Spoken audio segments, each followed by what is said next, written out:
মানে মাজুলী এই বানাক্ৰান্ত অঞ্চলবিলাকলৈ আমি সদায় সাহায্য পঠাওঁ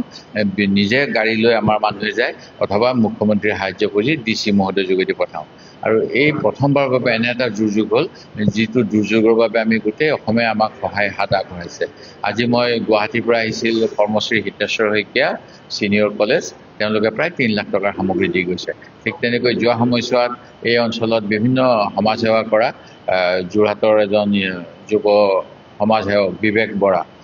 বৰা ডাঙৰীয়াও আজি আহিলে আমাৰ অঞ্চলৰ বিভিন্ন অঞ্চলত এতিয়া শাক পাচলিৰ অভাৱ যিহেতু বানপানীয়ে গোটেইখিনি নাইকিয়া কৰি পেলায় তেখেতে আজি আমগুৰি ৰাজচক্ৰ নাজিৰা ৰাজচক্ৰৰ বিভিন্ন কেম্প বিভিন্ন মানুহৰ মাজত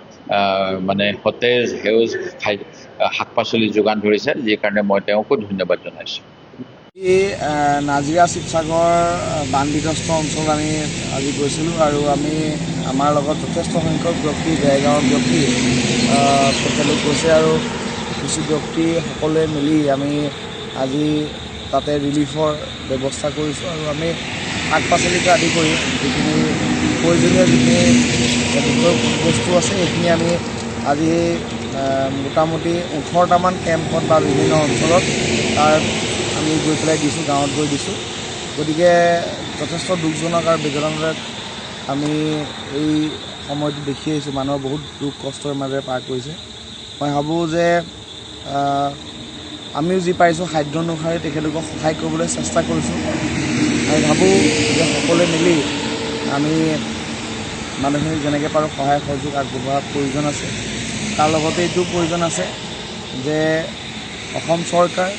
আৰু ভাৰত চৰকাৰে বিশেষ আৰ্থিক পেকেজ আৰু ভালকৈ এতিয়া চৰকাৰে 15,000 টকা ঘোষণা কৰিছে মই ভাবোঁ যিটো পৰিস্থিতিত মানুহ আছে 15,000 টকাত এখন ঘৰ বা চাফা কৰিবলৈ বা ঘৰখনৰ তেখেতলোকৰ যিমানখিনি নষ্ট হৈছে মানে যিমানখিনি ক্ষয় ক্ষতি হৈছে 15,000 টকাৰ বিনিময়ত সেইটো একো ঠিক কৰিব নোৱাৰে আমি এটা সময়ত এইটো আমি প্ৰাউড কৰোঁ আমি কওঁ যে যিহেতু আমাৰ শিৱসাগৰ হওক আমাৰ যোৰহাট হওক বা বিভিন্ন আমাৰ এই যিটো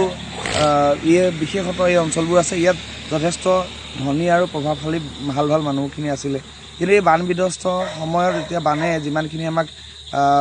এই পৰ্যায়ত লৈ গৈছে যে আমাৰ সেই কথাখিনিত ক'ৰবাত নহয় ক'ৰবাত আমাৰ অকণমান সেই দুখ এটা অনুভৱ হৈছে গতিকে মই ভাবোঁ যে